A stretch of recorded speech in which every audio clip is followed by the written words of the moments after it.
This is all wrong. I shouldn't be up here. I should be back in school on the other side of the ocean.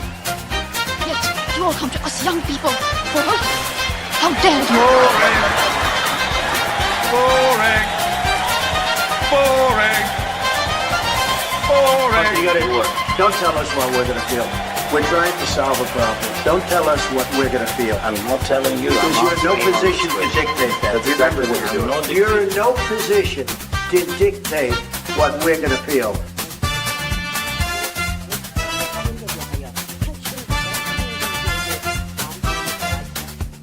I call again for an immediate ceasefire in Gaza, the return of the sausages, the hostages.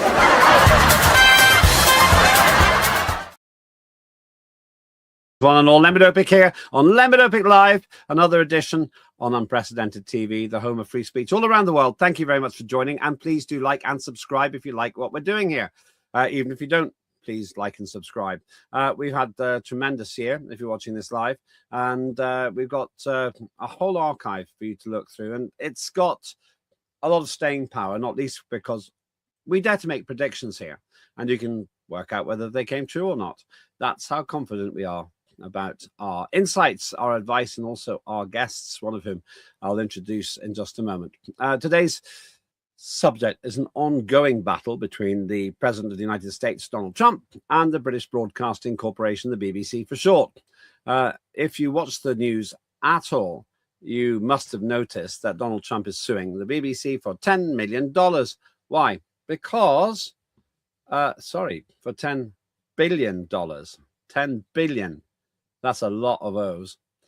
And it's a big, ooh, well, because he says that the BBC essentially defamed him by faking a video of his speech.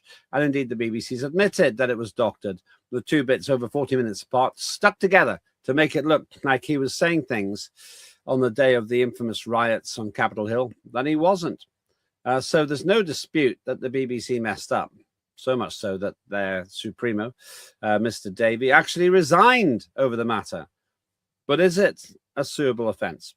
And what does this really mean for free speech, media probity, and the trust you can put into the mainstream media? I have to declare an interest here. I've, of course, set up this fine establishment, Unprecedented TV, because I wasn't satisfied with what the mainstream media was doing. I personally believe that the mainstream has drifted far away from its original purpose, and the BBC worst of all, because it has a charter which states it should be objective, it should deal in facts, and it shouldn't express partisan views. Arguably, it did not act in an objective way, it didn't share the facts, and it did express partisan views. That's pretty much what Donald Trump seems to be saying. But anyway, Unprecedented TV gets around this by sharing the facts as best we can, but also allowing all the presenters to express their opinions. But they just have to make it clear that it is their point of view. That seems to work quite well, at least has done so far. It also means we can get people with wildly different opinions without them ending up in some uncomfortable conflict, because you're allowed different points of view on this station. That is our raison d'etre. It's actually our narrative, our credo, to really give free speech the space that it needs, and in my view hasn't got on the mainstream. But maybe I'm biased because I set up this station. Maybe it's the other way around. Helping me work all this out is a man who is never knowingly undersold when it comes to truth. It's Simon Spanswick, the Chief Executive Officer of the Association for International Broadcasting. Greetings, Mr. Spanswick. How have you been? Mr. Öpik, good to see you down the television equipment. Yes, I'm not too bad. It's at the time of year where life seems to get a bit odd, doesn't it? As people wind down, if you're watching this live, for the Christmas and New Year break, certainly in the AIB office, the number of emails that we receive has fallen off a cliff. You can count them on the fingers of a penguin's hands. Do penguins have hands? What a weird... Look that up. What a weird analogy. You don't even know if penguins have hands. I don't. Maybe they got fingers. The Christmas spirit is already flowing. Well, I'll ask my team to see if they can find out this conundrum, answer to this conundrum. Do penguins have fingers? If they've got thousands of fingers, then that's a rather bad analogy. We'll find out. We'll find out. Anyway, okay, leaving that weird analogy aside, it's not anything like as strange as the relationship, in my view, between the BBC and Donald Trump. And you're in a good position to talk about this. I'm not expecting you to pass judgment on the actual case. You need to be impartial. But before we go further, let's talk about what the Association for International Broadcasting does, because it'll help put in context what you're going to say next. We are the trade body for broadcasters all over the world. We've got members from New Zealand through Asia, across the Middle East and Europe, into North America. And we have been going for about 35 years and help our broadcaster members understand what's happening in different media marketplaces around the world. We get involved in issues that affect them, from media freedom to cybersecurity to sustainability and artificial intelligence. Everybody's working out how to deal with AI in the newsroom. Is it going to take people's jobs? Is it a supplement for doing more stuff better? All those sort of questions our working groups grapple with. So we bring our members together in working groups on those subjects. We also celebrate the best in journalism and factual productions across television, video, audio and radio, and podcasts. In annual awards, we had ours in London a few weeks ago, and people came from about 20 odd countries to see who had won one of these rather coveted, apparently, AIB awards. Well, you say that, but sorry, I was reeling with your self-satisfied promotion of the AIB, and I admire it. I admire it. I'll tell you why. The reason I admire it is because you get people who oversell themselves, and I don't expect you to comment on this. I'd say the British government, the cabinet's like that, but the AIB does actually seem to be doing some good. And the reason I say that is because I have attended your award ceremonies. People are really engaged with them, and you actually seem to be very concerned about truth, the veracity of the commentary, and that seems to be a million miles away from the spat which is taking place between Donald Trump and the BBC. Who can have failed to see this story? Exclusive BBC Dr. Trump speech, internal report reveals corporation edited footage and panorama program to make it seem president was encouraging Capitol riot, according to whistleblowing dossier. Now, a couple of things here. First of all, it was leaked. The BBC did not offer that they'd done it. And secondly, the BBC, having been exposed, admitted they did do this. Now, that seems to be the antithesis of what the AIB awards are all about, which is honest, factual presenting. I don't, as I say, expect you to make enemies in the BBC. I know you work with them quite closely, and I still work with the BBC. But how do you square this circle? It's extraordinarily difficult when you see a story like this. And Panorama, for those that don't know, has been the flagship current affairs program on the BBC's television, main television network channel, BBC One, for 50 odd years. And for this to suddenly happen is pretty ground shaking. And I think a lot of introspection's been going on in the BBC, and indeed the whole of the media industry across the UK, with perhaps people thinking, there but for the grace of God go I, and doubling down on making sure that the output they produce, whether it's live television, recorded television, radio, print, digital, is accurate and truthful. We were always taught in the BBC, and I'm sure you were amongst this, that you don't put two things together without explaining that there is a break of several minutes, perhaps. 45 minutes or 45 more. 45 minutes in this case, yeah.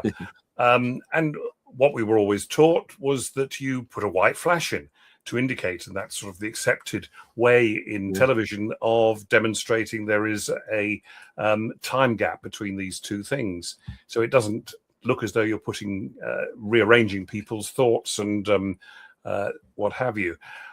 So it's a big issue, and how do you defend the indefensible? This is clearly an issue that's been around for some months, known about within the BBC, but nobody did anything to it until the Daily Telegraph, one of the UK's broadsheet newspapers, got hold of the internal report that revealed that this had happened. No, it's unequivocal that there's no way around it. It's a terrible story, and it's been rumbling on for quite a while now, and it'll rumble on for over a month, in fact, and it'll rumble on for a lot longer. And then we discovered that they'd actually done it earlier on as well, some years ago. Breaking news, by the way. Breaking news. Penguins don't have hands or fingers. They have forelimbs, which have evolved into rigid, specialized paddle-like flippers. So at most, they've got 2 fingers, which are also the hands and their flippers. So actually, your analogy stands. Excellent. Well, every day is a school day, even at this time of year. So we've got this thing going on with Donald Trump, and he's not going for this by halves. I mean, he's talking about this huge demand for, I think, $10 billion. Now, even in my introduction, I got it wrong because it's so much. 10 billion. Yeah, there are $10 billion. Now, he's obviously very angry. But before we talk about prospects of success, and I'm not really sure how useful it is for you and me to do that because we're not lawyers, and it doesn't really matter what we say because it's just gossip. But the reality here is this could have affected the outcome of the presidential election. I think that's a debatable point, and that's certainly going to be one of the issues, if this goes to court, that is explored by the legal teams on both sides. I think the fact that this program was made principally for UK audiences, it's not sort of a mainstream program on BBC America, for example, which is the cable network that the BBC has set up that does have news. It also has other programming from Top Gear to all sorts of other material, both entertainment and factual. I don't think that perhaps there may have been half a dozen people in America that saw it, so I don't think that was going to have any sort of effect. It wasn't going to create a sort of water cooler moment around the nation as people say, "Did you see that? And is it going to change the way you're going to vote next week?" Clearly, that's doesn't have the impact in America. I can't imagine that this is going to turn into a months or year-long trial, because I simply don't think the case, from what I can see, can possibly stand up. 10 billion is a number plucked from the air. It's one that grabs attention. It's caught your attention. I think we have to bear in mind as well that I think a US billion is different to a European billion. No, you're wrong about that. No, okay. You're wrong about that. I know exactly what you mean. But a US billion is 1,000 million. A UK billion is 1,000 million. But there used to be a difference. Billions and trillions were different. But I think they resolved that, because if you go into Costa Coffee and they say that'll be £1 trillion, please, or $1 trillion, you don't have to now say, is that a US trillion or a UK trillion? Mm-hmm. So, and of course, other coffee shops are available. That's right. Yes, a good point. Well made. And if coffee's going to cost that much money, we are all doomed. We're doomed. It would be a bit like being in Zimbabwe, wouldn't it? With where you had to wheel around wheelbarrows of cash in the last days of Mugabe's regime. In Italy, at one point, I'm told the currency became so weak that suddenly all of the coins disappeared because the metal was worth more than the face value of the coins a long time ago. But back to this, then, you got Trump suing.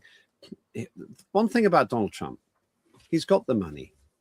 He can easily throw $20 million at this, and he won't bat an eyelid. And that 20 million has to be matched by the BBC's response, I suppose. It would certainly cost them millions. So Donald Trump can really shake the cage of the BBC. And so I want to talk about, in the second half of the program, I want to talk about lawfare and what that looks like. But they've chosen to make a very bad decision here by faking news about the man who hates fake news. And the other irony here, I think, is it proves that when Donald Trump says fake news, sometimes at least he's right. You might argue that. Well, it's a fact here. He didn't say go and have a riot. He actually said peacefully, let's do this peacefully. And they cut 40 plus minutes of inconvenient truth out and that two bits together. I understand. I mean, there is no excuse for what happened, and it should not have been done. And all of us, as we age, can say it wouldn't have happened in my day. Maybe it did. The problem is, I think, as well, that the output is so great these days that you don't actually have the right number of people, perhaps in any big media organization. It may be the same here in Unprecedented. Checking the output, making sure that nothing either intentionally or unintentionally slips through the editorial net that could land people in hot water, as this edition of Panorama has. Yeah, that's the thing. And the Panorama is really one of the flat programs for the BBC. I think the problem I've got here with the whole situation is I grew up with the BBC in preference to the commercial channels. And I always assumed what was on the news was true. I just didn't even question it.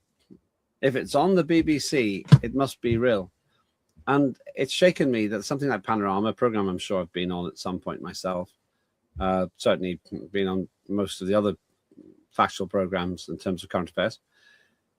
And it bothers me because it's so blatant. And it looks like it's designed to harm Donald Trump.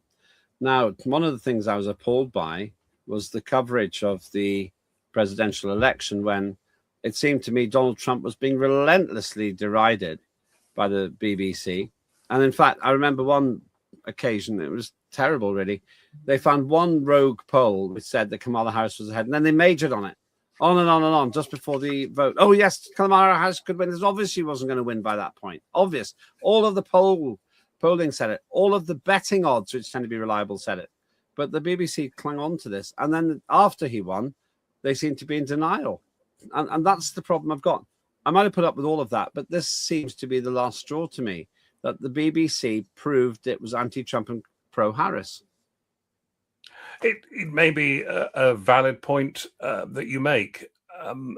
I think one of the things is that the level of experience within most news organizations has dwindled. There are no longer the very effective sub-editors and editors of the day who would look at output and get people to rewrite stories if they weren't quite 100%, if they did tend towards one, favoring one thing over another. And because people have, both the output has increased across all these different platforms, and there's a relentless sort of hamster wheel of content being produced, the checks and balances perhaps aren't there anymore. And so that's one of the issues I think that any major broadcaster faces. Yeah, I recognize that, because here at Unprecedented, we spend hours and hours working out what the optimum amount of new content per day is. Why? Not because we're lazy, but nobody watches 24 hours a day news. It's impossible. And so we decide, where do we go with this? And I've noticed on the BBC News channel, if you watch it for an hour, you've seen everything either twice or four times. So they don't. It's the same with any rolling news channel. You will see the same stories come up every hour until a new one displaces them. Yes, it does get very repetitive. Yeah, and so I'm not convinced that it makes sense to do 24 hours of news. Maybe the bulletins, but not the other longer format stuff. But whatever length it is, Simon, I would expect my presenters to tell the truth. And I had a big argument with one of them about something to do with Ukraine. And I said, I don't think what you're saying is right. He insisted it was.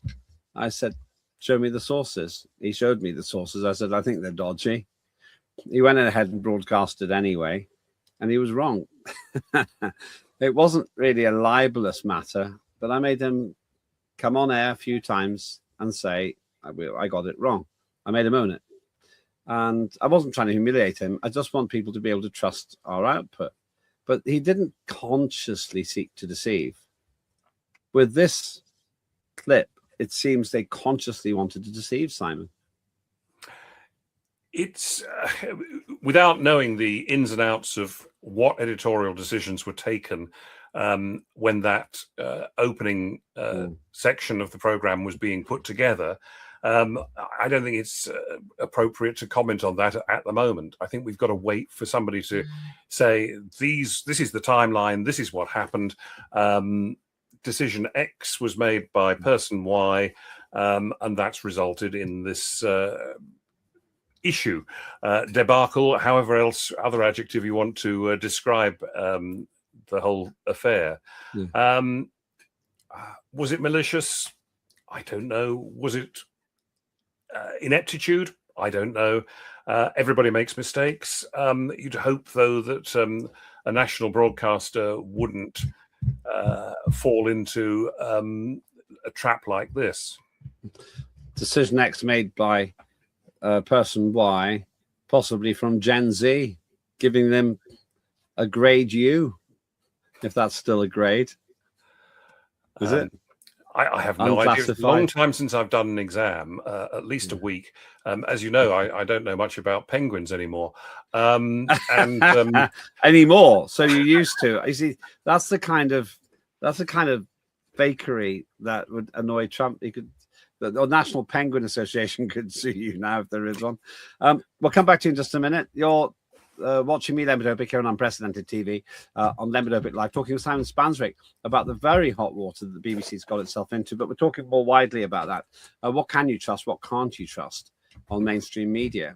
Here on Unprecedented, I hope you can trust pretty much everything. One person you can really put your good faith in is Claire Dyer. She does Dire Consequences, puts herself in the line of fire, dealing with local issues with national significance. Have a watch this.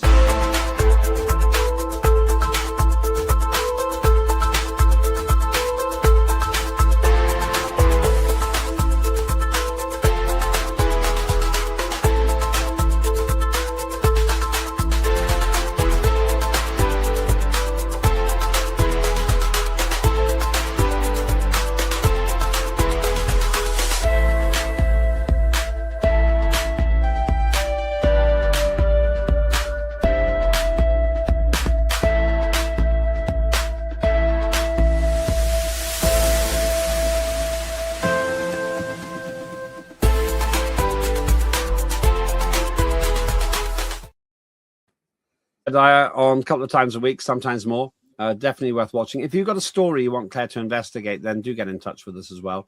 Go to Unprecedented TV. Please like and subscribe on the YouTube channel, or go to @Lembit Öpik. You'll find me there. There's only one Lembit Öpik that's not fake. There are a few other ones who are. Look for the one with the blue tick and roughly 27,000 followers. Back to Simon Spanswick from the ever trustworthy Association for International Broadcasters. Let's talk about the story so far. We've got Donald Trump there suing the BBC, but the heads have already rolled on this one. Tim Davie had to resign, the head of the station. What does the DG do? What does Director General actually stand for? The Director General is the person who is ultimately responsible. He or she is the editor-in-chief of the BBC, which incorporates the national television networks, national radio, local radio, all the digital output. It's a pretty massive job.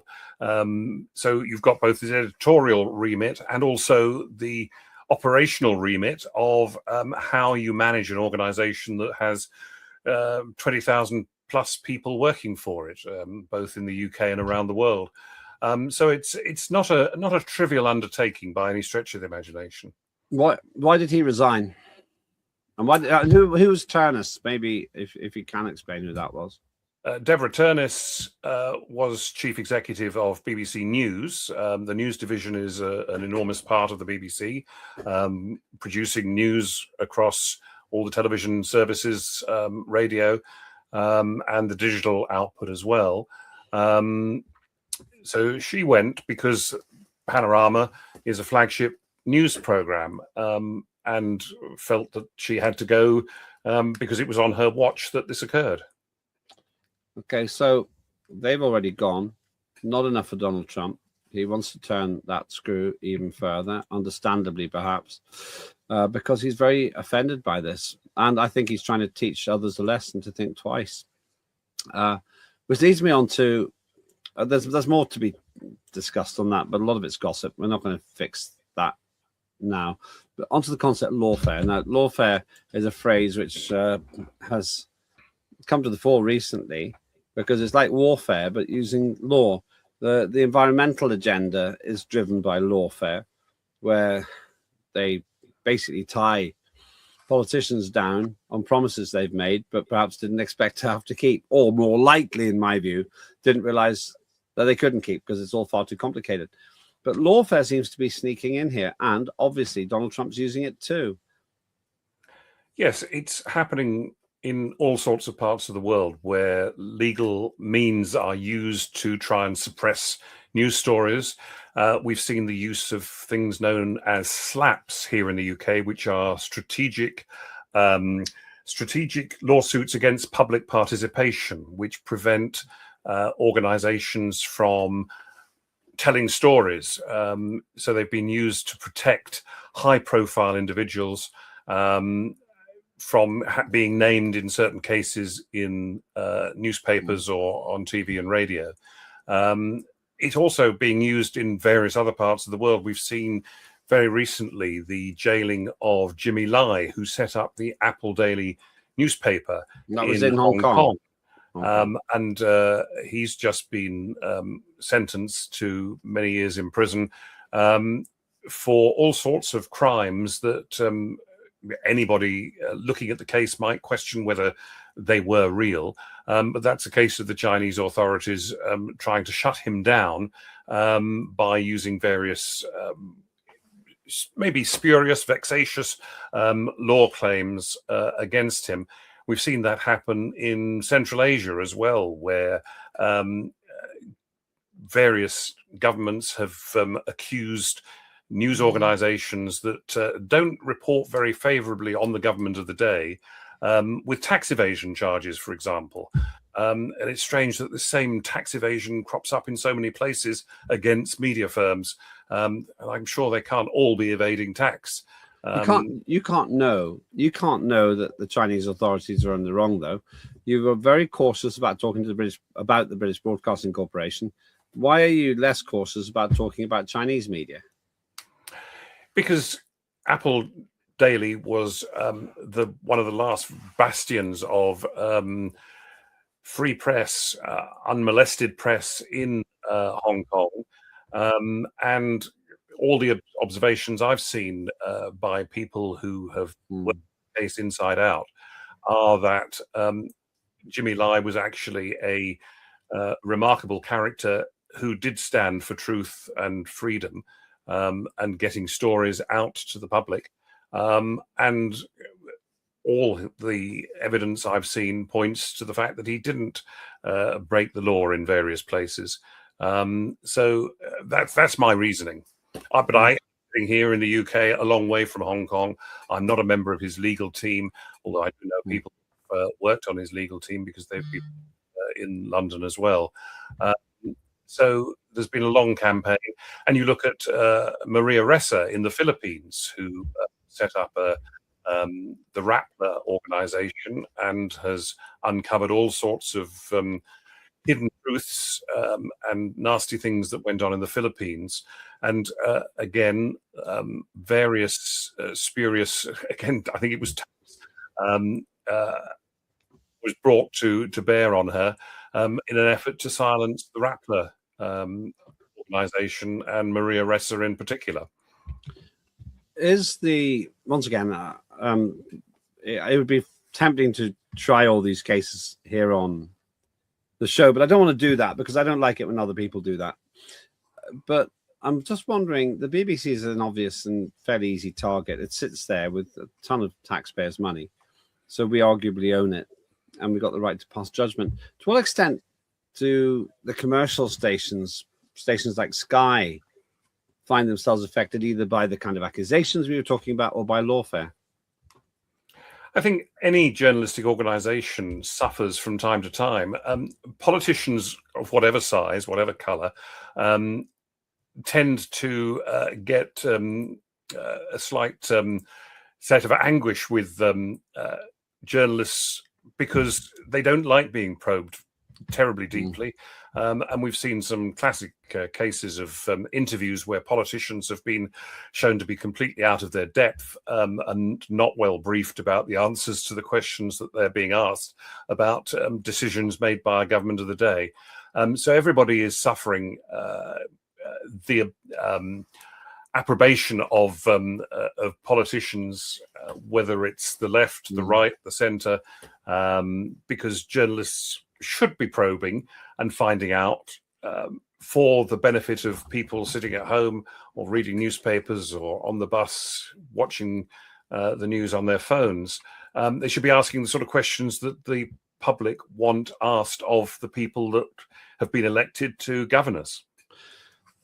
Has judgmental reporting got better or worse or stayed the same? What do you mean by judgmental reporting? Well, what I mean is bias. Is there more or less bias in reporting now than there used to be? Or is it the same?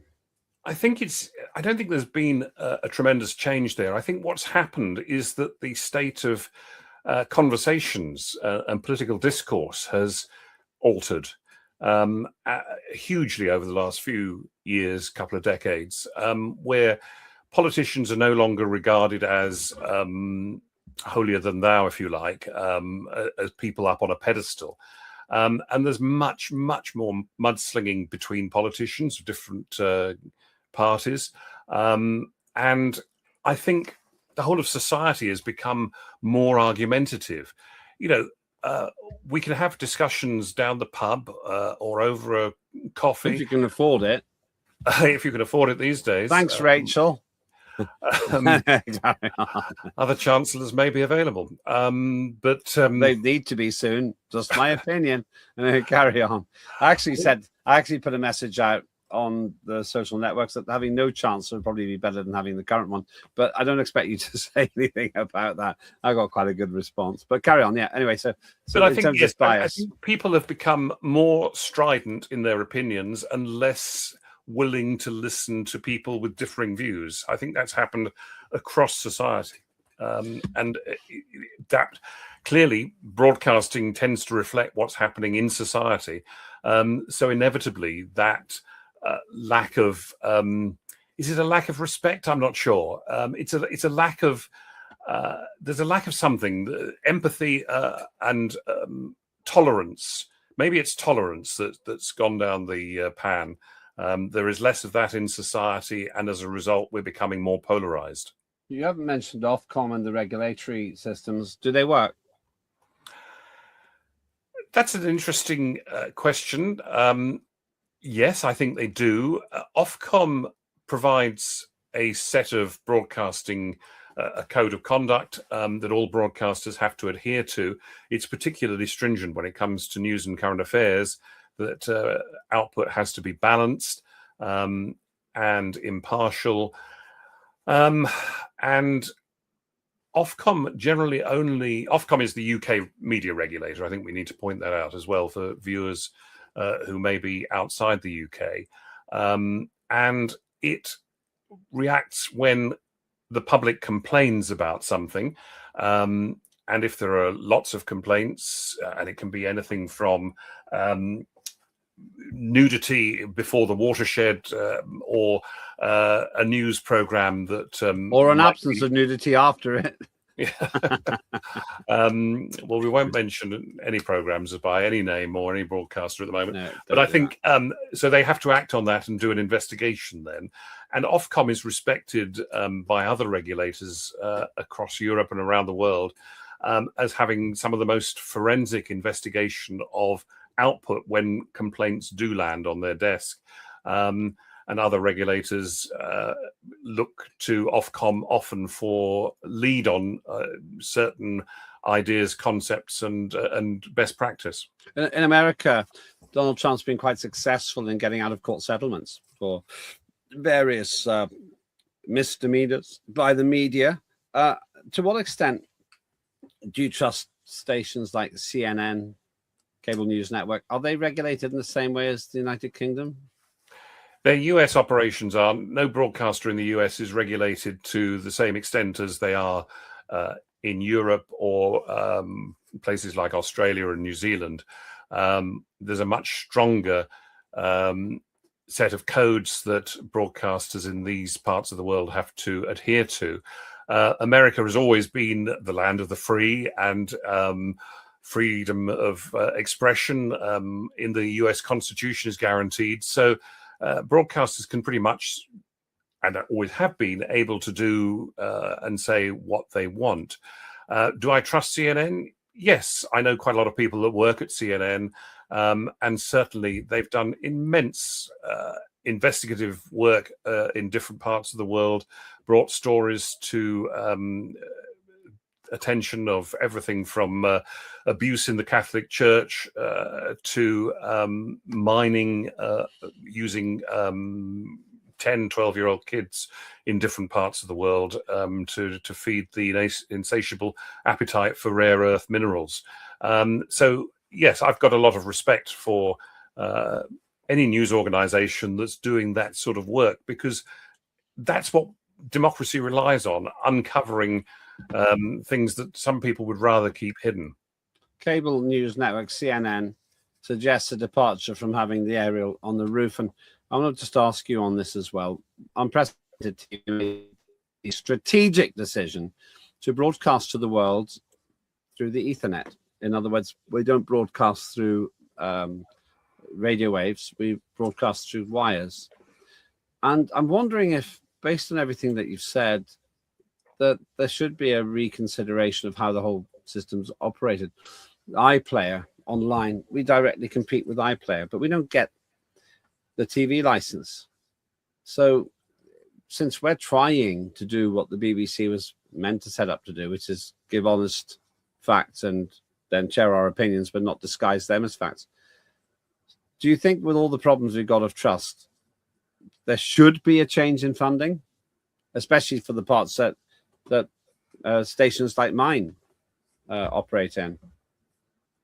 That's a huge political debate that's needed, and the BBC's Royal Charter that governs the operation of the corporation is up for renewal in a couple of years' time, and debates going on at the moment, including about the future funding of the BBC.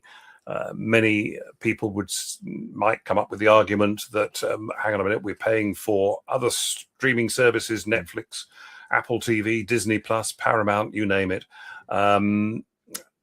Why do we have to pay for the BBC? Because I may not watch it or I may not listen to it.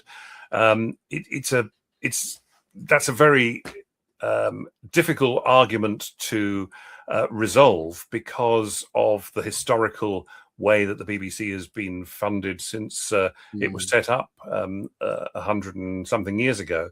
And many other public broadcasters in other nations are funded in the same way. So the question, it's a very deep question. I'm not sure we've got the time or the energy today. No, you don't want to. That's very clever here. All right, we'll give you another hour. Go on. See how you well, now that's an interesting point, because one of the things about online broadcasting is that you're not set within a framework, a strict schedule, whereas we know that a program is going to be half an hour or an hour on a terrestrial or a satellite channel, but something that's produced online, whether it's a podcast or a TV program, can be as long or as short as the maker wants it to be. That's one of the fundamental changes, I think, in the new dynamic of the new media age. I won't go into this now, but sometime when I see you, I'd be interested in sharing from a professional point of view the dilemma we face in a place like Unprecedented TV. We're not a podcast. We are a TV station. And therefore, we think we have to have a recognized schedule. And the very point you make is an issue that I will share with you, a trade secret, not on air, not when potentially 8 billion people are watching, but it is one of the very interesting issues. But then iPlayer does the same thing. It's on demand, and you can miss the beginning of a program and go back to the start. Isn't it clever? We could never do that. If you, in the old days, you and I are probably both old enough to remember this. Before the days of video recorder, if you missed the start of Doctor Who or Blue Peter or the news, that was it. You started when you switched the set on. Then, of course, we got video recorders and could set them up to record whether it was a film that was being broadcast or an episode of a drama. But nowadays, thanks to the magic of people that are far cleverer than me, that deal with zeros and ones and extensive programming, you can now rewind live television and live radio. It's phenomenal. The it's thing changed the way people consume, certainly. Yeah, but that's, you see, this is my issue. BBC, I have got a vested interest. I declared it at the beginning of this particular episode. BBC is in the same space as I am, and as my presenters are. And it does seem it's not a level playing field, because they get billions and we don't from the state. But okay, we maybe not go further on that one. Where do you think that the Donald Trump case will end up? Is he going to win? Where or when? No, who knows when. Do you think he can win his case? I suspect not. I think this is more of a PR stunt than anything else. He is obviously aggrieved. And wants something tangible to come out of this. I don't think there's any chance of him getting this $10 billion figure. And I'm not sure that the Florida court is going to be on his side. It'll be up to the lawyers to argue it. It could go on for a long time. Should the BBC decide on an out-of-court settlement? I don't know. That's for people on a bigger pay grade than I have to work out. Your point about license fee payers having to pay for this is a good one. Should the people that fund the BBC have to pay for a BBC mistake? That's an interesting dilemma. And again, I don't think we've got the time to go into that now. No, I think the public relations will be bad on that. And it's an easy one for detractors of the BBC to use. Let's finish on the ARB again. What does the ARB do? Who should be joining? It's open to broadcasters, whether they're traditional over the air or like Unprecedented down the line, as we used to say. This wonderful new world of internet broadcasting. And we're there to support our members as best we can. Every broadcaster has slightly different needs. They're all of different shapes and sizes, feeding different audiences around the world.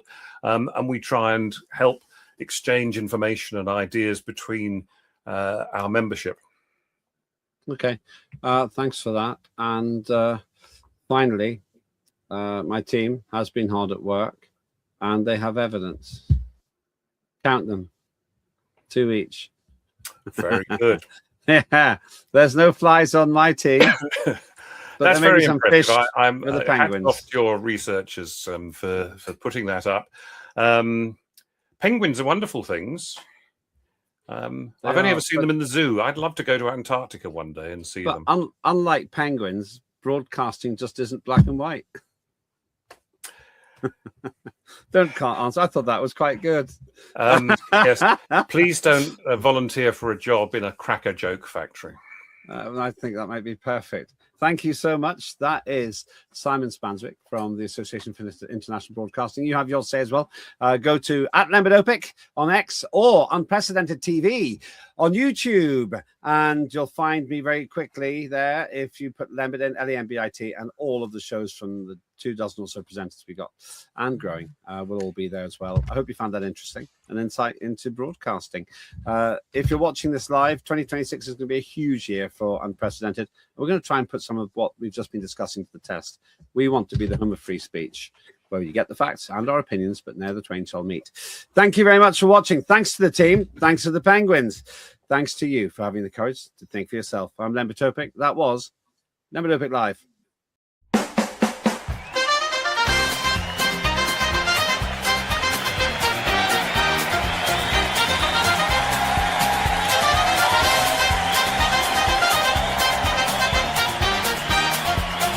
Immediate ceasefire in Gaza. The return of the sausages.